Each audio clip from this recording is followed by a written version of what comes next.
Cumprimento aos meus irmãos com a paz de Jesus. Seja bem-vindo ao estudo do Grande Conflito, capítulo 42, o final e glorioso triunfo. Ao fim dos 1000 anos, Cristo volta novamente à terra. É acompanhado pelo exército dos remidos e seguido por um cortejo de anjos, descendo com grande majestade. Ordena aos ímpios mortos que ressuscitem para receberem a condenação. Surgem estes ímpios como um grande exército, inumerável como a areia do mar. Que contraste com aqueles que ressurgiram na primeira ressurreição. Os justos estavam revestidos de imortal juventude e beleza. Os ímpios, porém, trazem os traços da doença e da morte.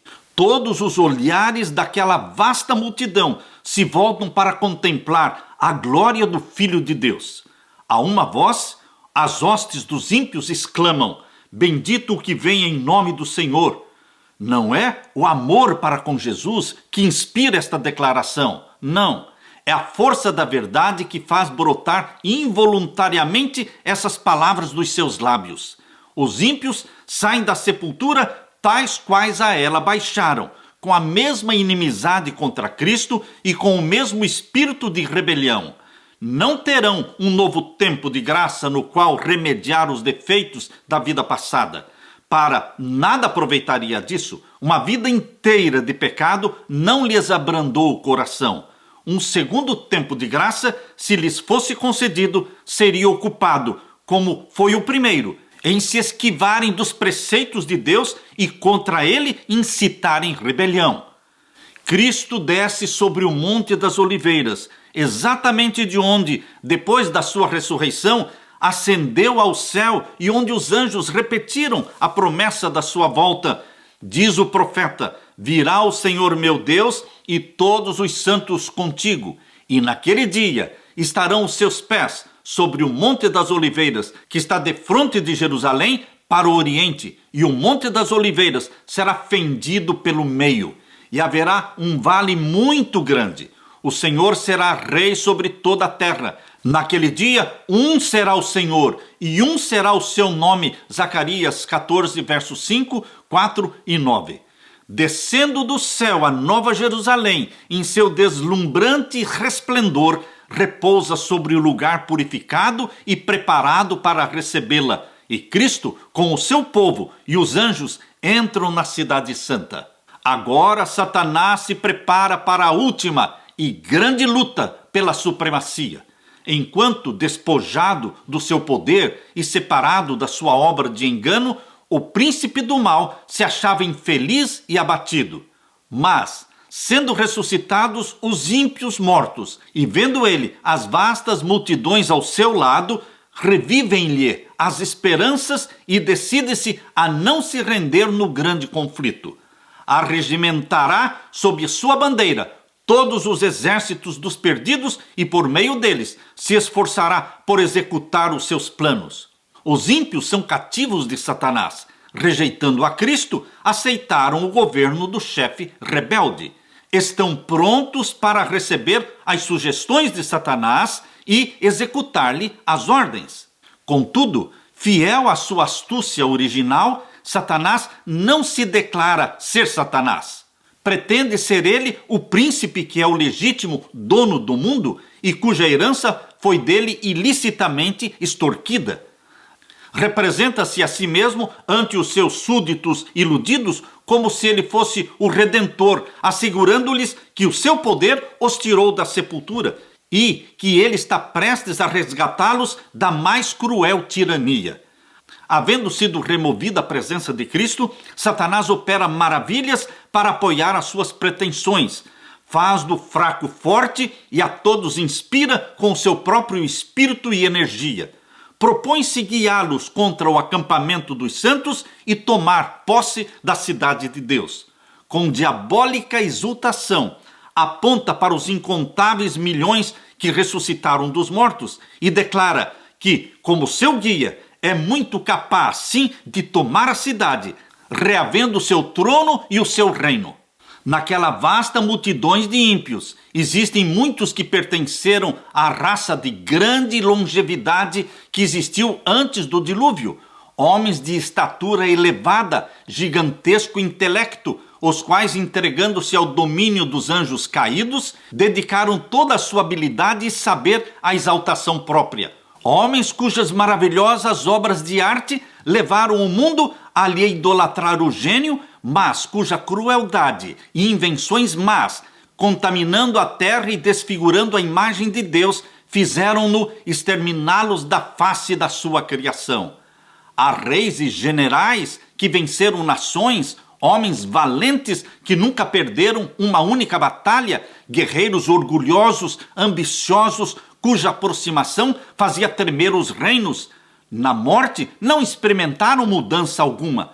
Ao subirem da sepultura, retomam o fio dos seus pensamentos exatamente aonde ele cessou. São movidos pelo mesmo desejo de vencer que os governava quando tombaram. Satanás consulta os seus anjos e depois estes reis, vencedores, guerreiros poderosos, olham para a força e o número do seu lado e declaram que o exército dentro da cidade é pequeno em comparação com o seu exército, podendo ser então vencido. Formulam então seus planos para tomar posse das riquezas e glória da Nova Jerusalém. Todos imediatamente começam a se preparar para a batalha. Hábeis artífices constroem petrechos de guerra, chefes militares famosos por seus êxitos arregimentam em companhias e seções as multidões de homens aguerridos. Finalmente é dada a ordem de avançar e o inumerável exército se põe em movimento. Exército tal como nunca foi constituído por conquistadores terrestres, tal como jamais poderiam igualar as forças combinadas de todas as eras, desde que a guerra existe sobre a terra. Satanás, o mais forte dos guerreiros, toma a dianteira e seus anjos unem as forças para esta luta final. Reis e guerreiros estão em seu séquito e as multidões seguem em vastas companhias, cada qual sob as ordens do seu designado chefe. Com precisão militar, as fileiras cerradas avançam pela superfície da terra, quebrada e desigual, em direção à cidade de Deus. Por ordem de Jesus, são fechadas as portas da Nova Jerusalém e os exércitos de Satanás rodeiam a cidade, preparando-se para o assalto. Agora, Cristo de novo aparece à vista dos seus inimigos, muito acima da cidade, sobre um fundamento de ouro polido, está um trono, alto e sublime trono.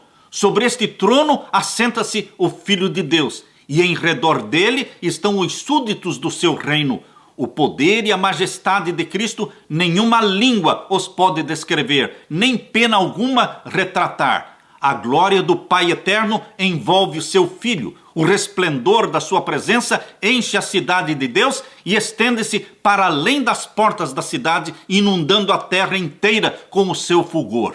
Mais próximo do trono de Jesus estão os que já foram zelosos na causa de Satanás, mas que, arrancados como tições do fogo, seguiram o Salvador Jesus com devoção profunda e intensa. Em seguida estão os que aperfeiçoaram um caráter cristão em meio da falsidade e incredulidade, os que honraram a lei de Deus quando o mundo cristão todo declarava que a lei de Deus tinha sido abolida, e os milhões de todos os séculos que se tornaram mártires pela sua fé. E além está a multidão, uma multidão a qual ninguém podia contar, de todas as nações, tribos, povos e línguas, trajando vestidos brancos e com palmas nas suas mãos. Apocalipse 7, verso 9. Terminou a sua luta, a vitória está ganha. Correram no estádio e alcançaram o prêmio. O ramo de palmas em suas mãos é um símbolo do seu triunfo. As vestes brancas, um emblema da imaculada justiça de Cristo, a qual agora eles possuem. Os resgatados entoam um cântico de louvor que ecoa repetidas vezes pelas abóbadas do céu. Salvação ao nosso Deus, que está sentado no trono, e ao Cordeiro. E anjos e serafins unem sua voz em adoração, tendo os remidos contemplado o poder e malignidade de Satanás, viram como nunca dantes que poder algum, a não ser o de Cristo, poderia tê-los feito vencedores. Em toda aquela resplendente multidão, ninguém há que atribua a salvação a si mesmo, como se houvesse prevalecido pelo próprio poder e pela própria bondade. Nada se diz do que fizeram ou sofreram. Antes, o motivo de cada cântico, a nota fundamental de toda antífona é a salvação ao nosso Deus e ao Cordeiro. Na presença dos habitantes da terra e do céu, ali reunidos, é efetuada a coroação final do Filho de Deus. E agora, investido de majestade e poder supremos, o Rei dos Reis pronuncia a sentença sobre os rebeldes contra o seu governo e executa a justiça sobre aqueles que transgrediram a sua lei e oprimiram o seu povo. Diz o profeta de Deus: vi um grande trono branco e o que estava sentado sobre ele, de cuja presença fugiu a terra e o céu, e não se achou lugar para eles. E vi os mortos, grandes e pequenos, que estavam diante do trono, e abriram-se os livros, e abriu-se outro livro, que é o da vida, e os mortos foram julgados pelas coisas que estavam escritas nos livros, segundo as suas obras. Apocalipse 20, versos 11 e 12. Logo que se abrem os livros de registro, e o olhar de Jesus incide sobre os ímpios, eles se tornam cônscios de todo o pecado cometido. Vem exatamente onde seus pés se desviaram do caminho da pureza, da santidade, precisamente até onde o orgulho e rebelião os levaram na violação da lei de Deus. As sedutoras tentações que acoroçoavam na condescendência com o pecado, as bênçãos pervertidas, os mensageiros de Deus desprezados, as advertências rejeitadas, as ondas de misericórdia rebatidas pelo coração obstinado, impenitente, tudo aparece como que escrito com letras de fogo. Por sobre o trono se revela a cruz de Cristo, e semelhante a uma visão panorâmica, aparecem as cenas da tentação e queda de Adão e Eva lá no Jardim do Éden, e os passos sucessivos no grande plano para redimir os homens. O humilde nascimento do Salvador aparece em cena, sua infância de simplicidade, sua obediência, seu batismo no Jordão, o jejum e a tentação no deserto, seu ministério público desvendando aos homens as mais preciosas bênçãos do céu, os dias repletos de atos de amor e de misericórdia, suas noites de oração e vigílias na solidão das montanhas, as tramas da inveja, do ódio e maldade com que eram retribuídos os seus benefícios, a agonia terrível e misteriosa do Getsêmani, sob o peso esmagador dos pecados do mundo inteiro, sua traição nas mãos da turba assassina, os tremendos acontecimentos daquela noite de horror, o prisioneiro que não opunha resistência, abandonado por seus discípulos mais amados, rudemente empurrado pelas ruas de Jerusalém, o Filho de Deus exultantemente exibido perante Anás, citado ao palácio do sumo sacerdote, ao tribunal de Pilatos, perante o covarde e cruel Herodes, escarnecido, insultado, torturado e condenado à morte, tudo é vividamente esboçado no céu. E agora, perante a multidão agitada, revelam-se as cenas finais.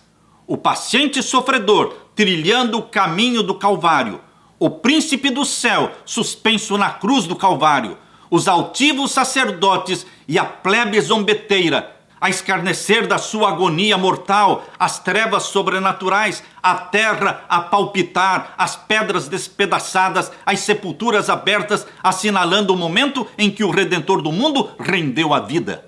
O terrível espetáculo aparece exatamente como foi. Satanás, seus anjos e súditos não têm poder para se desviarem daquele quadro que é a sua própria obra. Cada ator relembra a parte que desempenhou. Herodes matando as inocentes crianças de Belém, a fim de que pudesse destruir o rei de Israel.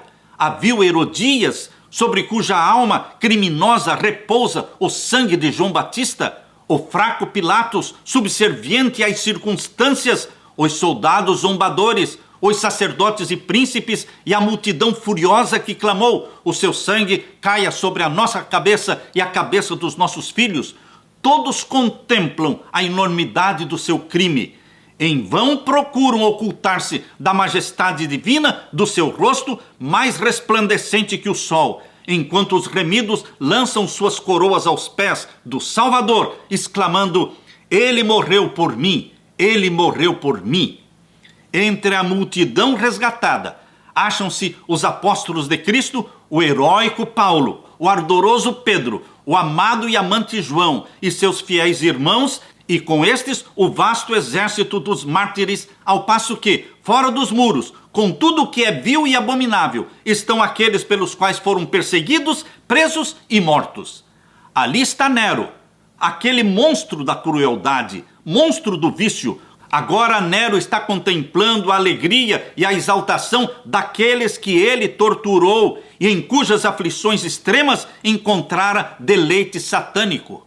A mãe de Nero também está ali para testemunhar o resultado da sua própria obra, para ver como os seus maus traços de caráter transmitidos ao seu filho, as paixões acoroçoadas e desenvolvidas por sua influência e exemplo, produziram frutos nos crimes que fizeram o mundo estremecer.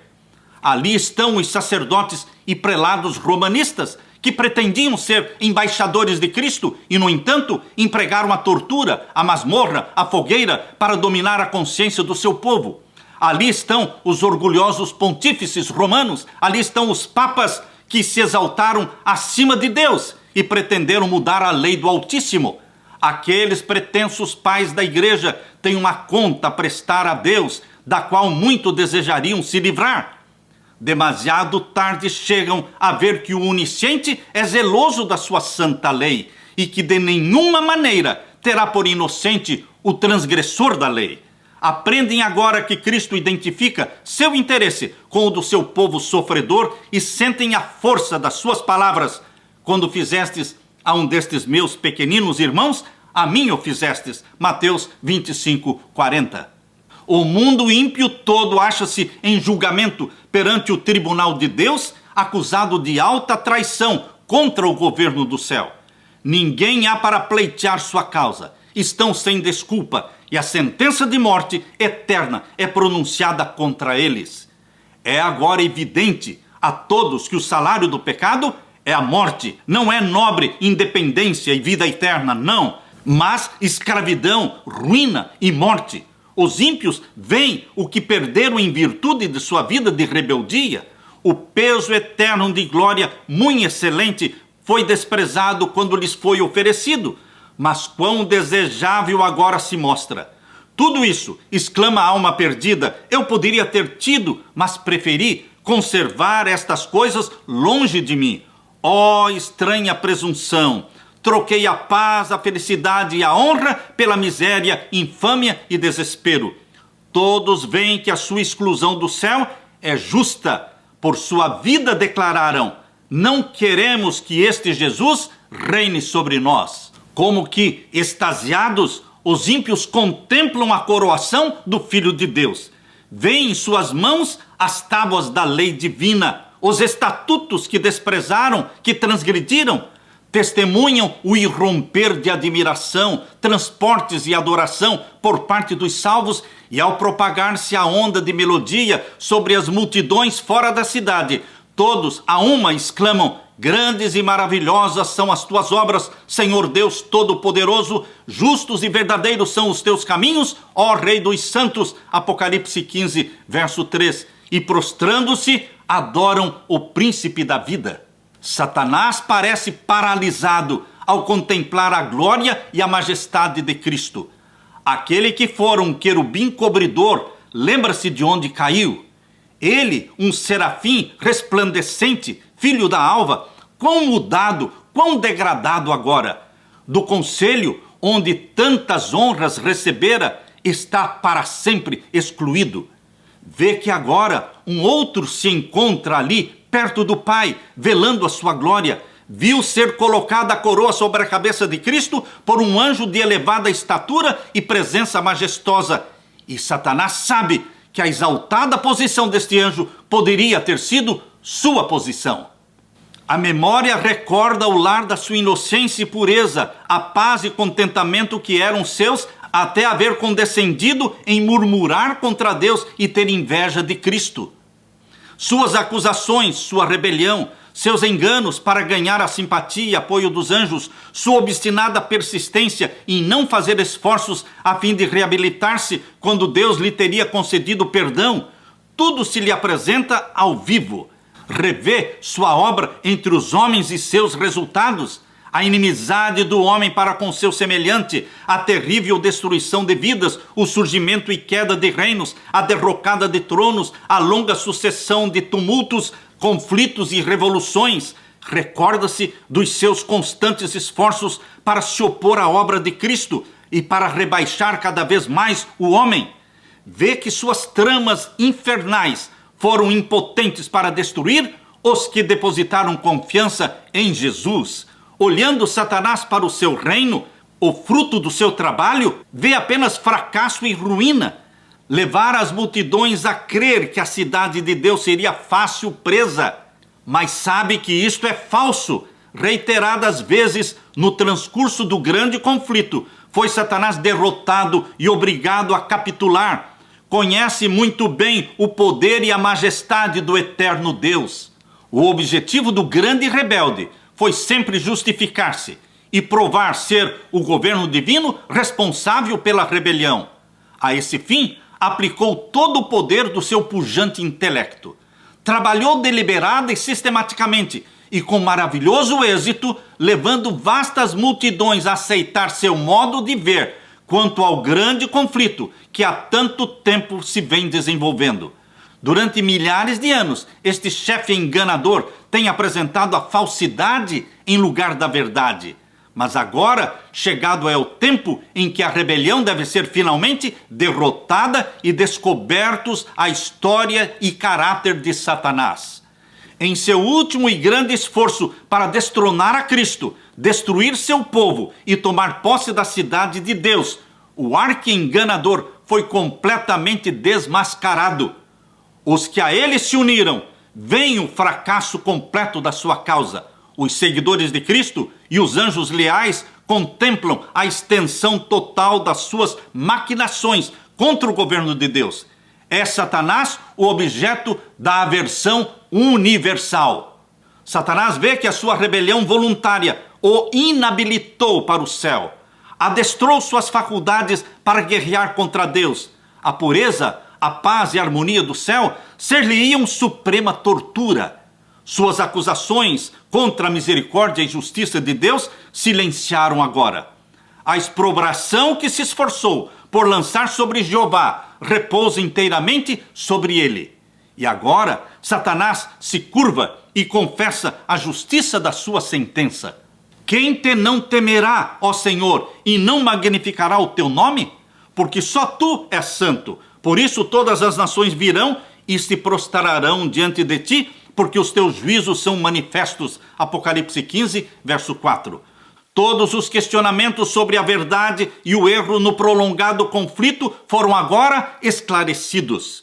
Os resultados da rebelião, os frutos de se porem de parte os estatutos divinos, foram patenteados à vista de todos os seres criados.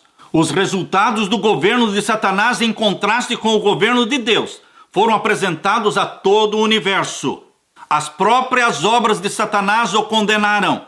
A sabedoria de Deus, sua justiça, sua bondade, acham-se plenamente reivindicadas. Vê-se que toda a sua ação no grande conflito foi orientada com respeito ao bem eterno do seu povo e ao bem de todos os mundos que criou.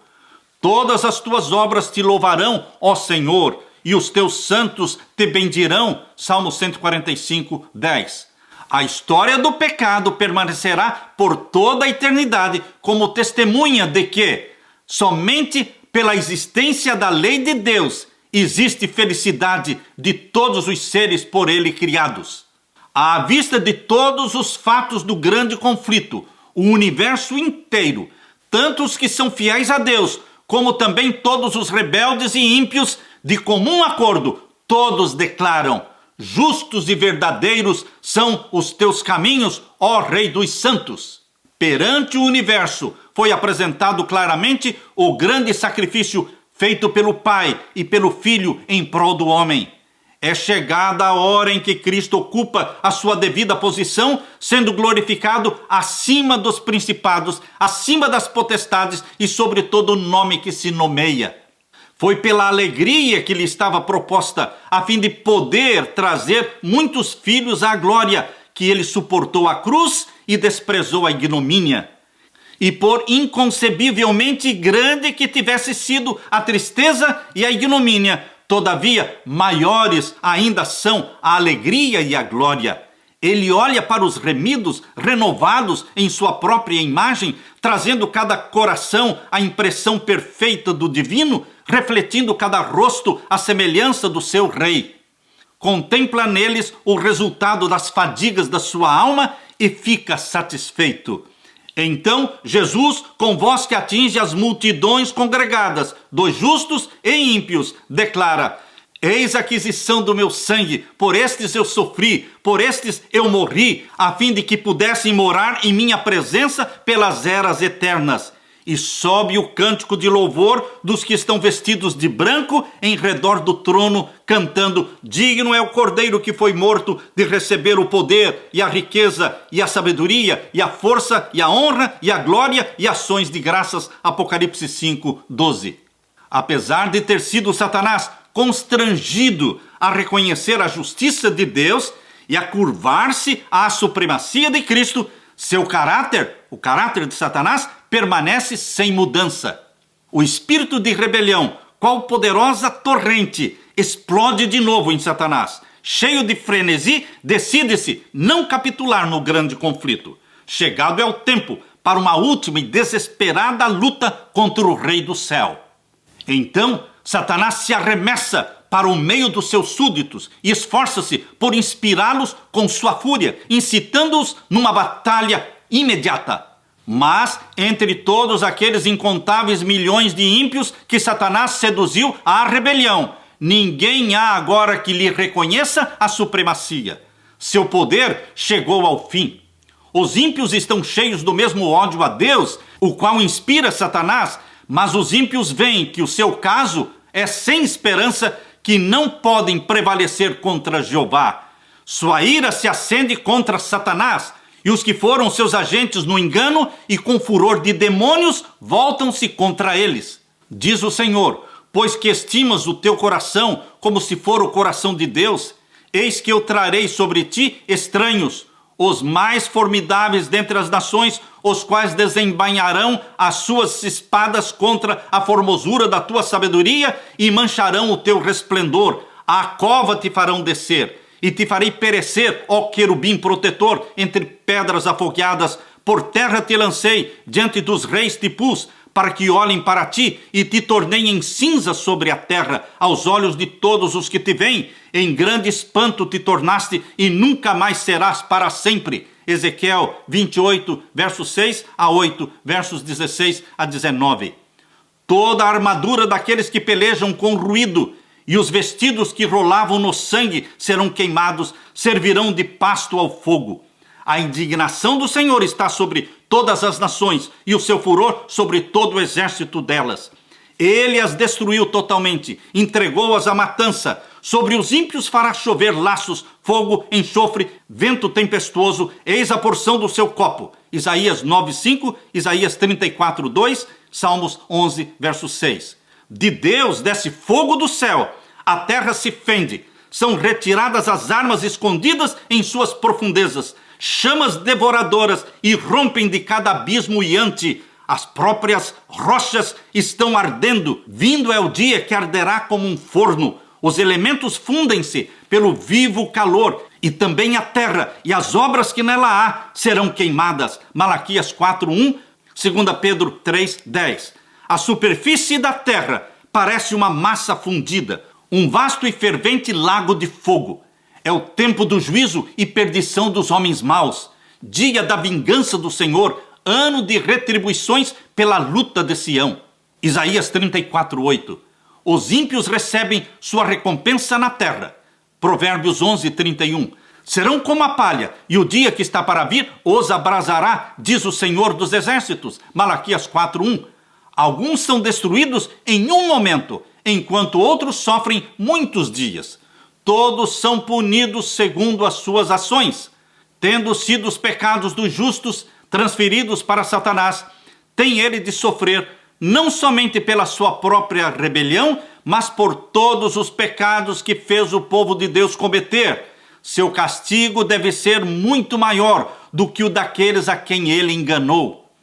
Depois que perecem os que pelos seus enganos caíram, deve Satanás ainda viver e sofrer. Nas chamas purificadoras, os ímpios são finalmente destruídos, raiz e ramos. Satanás, a raiz, seus seguidores, os ramos. A penalidade completa da lei foi aplicada, satisfeitas as exigências da justiça, e o céu e a terra, contemplando-o, declaram a justiça de Jeová. Está para sempre terminada a obra da ruína de Satanás. Durante 6.000 anos, Satanás fez a sua própria vontade, enchendo a terra de miséria, causando pesar por todo o universo. A criação inteira tem igualmente gemido e estado em dores de parto. Agora as criaturas de Deus estão para sempre livres da sua presença e tentações. Já descansa, já está sossegada toda a terra.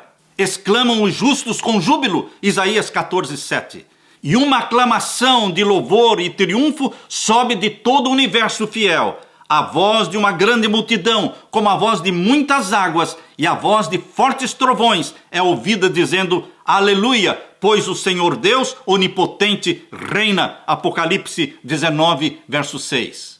Enquanto a terra está envolta nos fogos da destruição, os justos habitam em segurança dentro da cidade santa. Sobre os que tiveram parte na primeira ressurreição, a segunda morte não tem poder. Ao mesmo tempo em que Deus é para os ímpios um fogo consumidor, Deus é para os salvos em Jesus Cristo um sol e um escudo e uma proteção. Apocalipse 20, verso 6, Salmos 84, verso 11.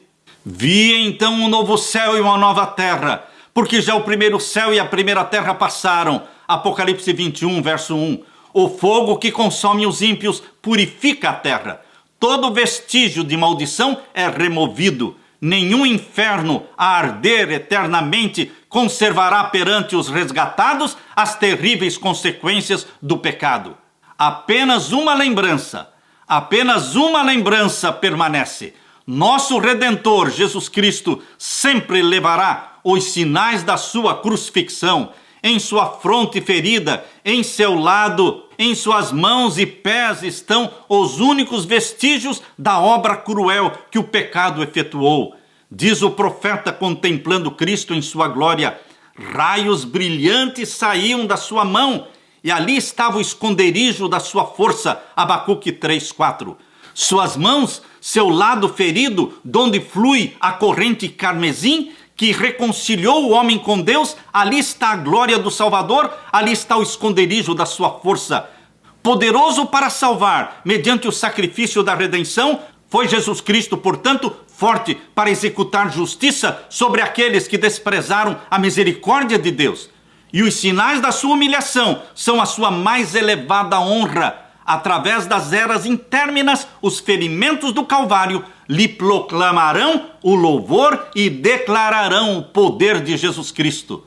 E a ti, ó torre do rebanho, monte da filha de Sião, a ti virá, sim, a ti virá o primeiro domínio. Miqueias 4:8. Chegado é o tempo para o qual santos homens de Deus têm olhado com anseio desde aquele dia em que uma espada inflamada vedou a entrada do Éden ao primeiro par, Adão e Eva.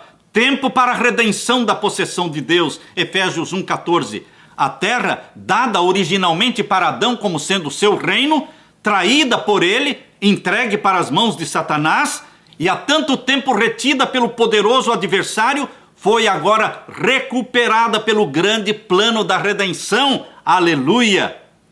Tudo que se perdera pelo pecado foi restaurado. Assim diz o Senhor, que formou a terra e a fez. Ele a estabeleceu, não a criou vazia, mas a formou para que fosse habitada. Isaías 45:18. O propósito original de Deus na criação da terra cumpre-se. ao fazer-se ela a eterna morada dos remidos de Deus. Os justos herdarão a terra e habitarão nela para sempre. Salmos 37, 29.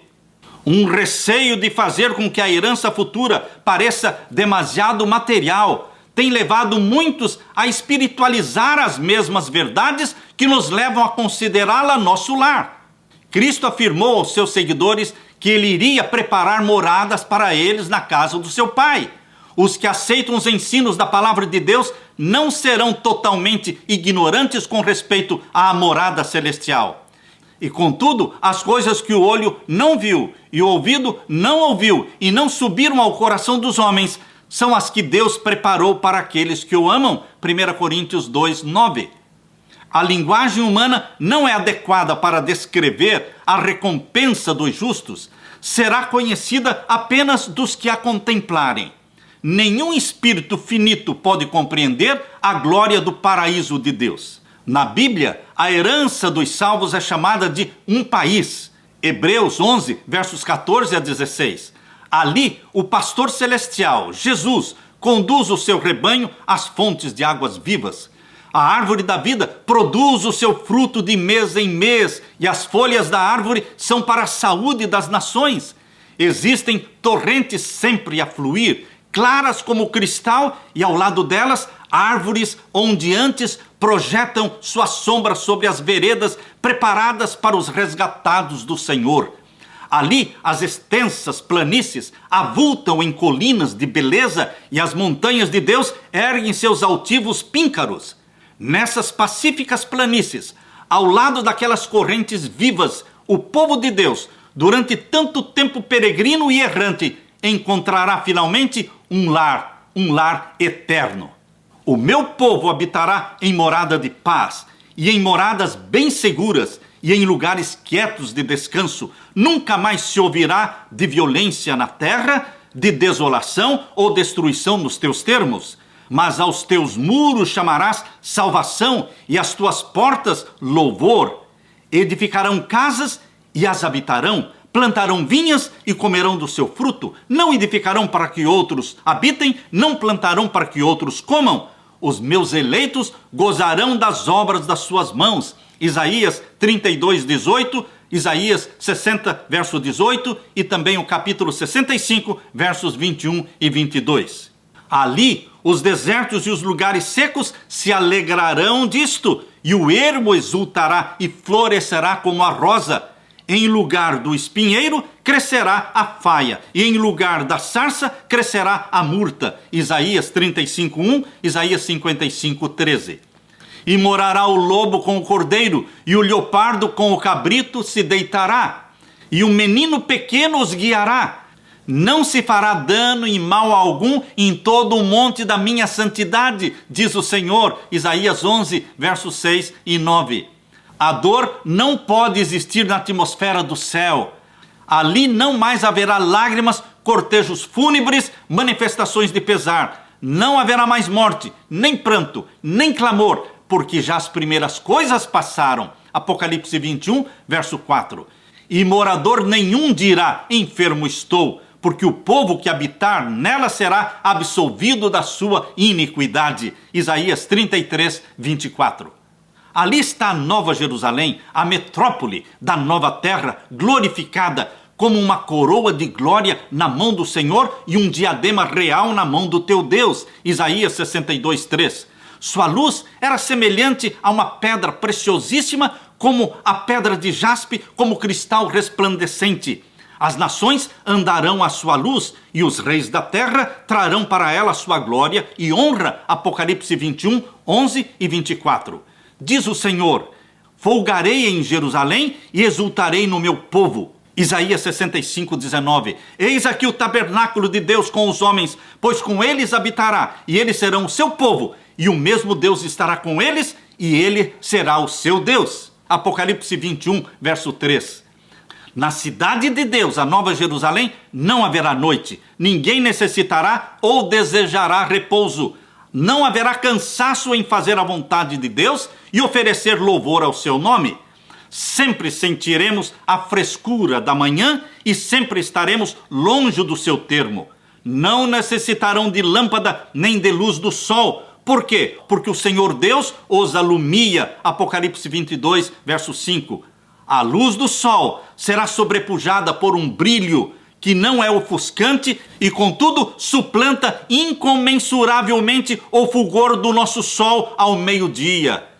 A glória de Deus e do Cordeiro inunda a santa cidade com uma luz imperecível. Os remidos andam na glória de um dia perpétuo, independentemente da luz do sol. E a palavra de Deus diz: nela não vi templo, porque o seu templo é o Senhor Deus Todo-Poderoso e o Cordeiro. Apocalipse 21, 22. O povo de Deus tem o privilégio de entreter franca comunhão com o Pai e o Filho. Agora nós vemos como que por espelho em enigma, 1 Coríntios 13, 12. Contemplamos a imagem de Deus refletida como que em espelho nas obras da natureza e em seu trato com os homens. Mas, então, ali na Nova Jerusalém, o conheceremos face a face, sem um véu obscurecedor de permeio.